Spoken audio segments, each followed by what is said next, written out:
So I want to talk about hypermobility. It seems that hypermobility nowadays I can see it in more and more people. It's a condition, genetic condition. That means that you don't have enough collagen and connective tissue, so you're not necessarily having the bounciness of the tissues that will return the joint back to its normal range.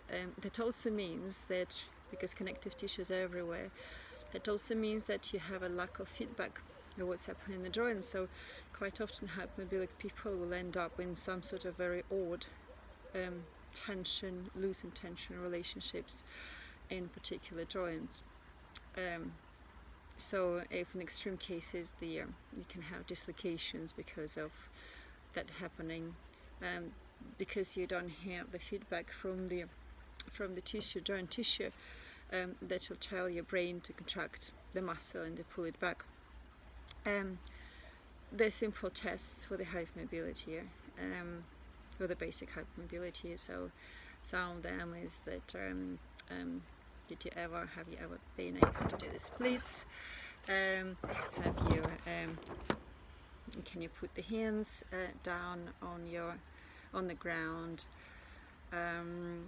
Some of them is just involve the hands, the fingers joints.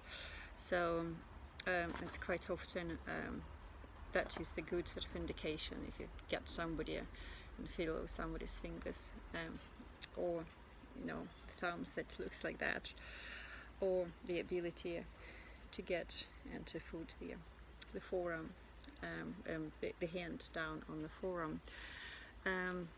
It's quite often you can see that the joints can be easily sort of pulled out in a way, and I can't feel anything when I'm doing that. Anyway, I'm quite lucky. I don't have it in extreme range. That still meant that I was able to put myself in a bit of trouble during my sporting career. Now, hypermobility people are very fidgety all the time. They're very fidgety. They need to move, purely because they just rely on that feedback of where they are. And quite often, if they're stationed, that cause pain. That cause the more tension, because things are not sitting on top of each other. And whereas in normal situation, the feedback will be there, and the body will be pulling things back together to more or less central to normal.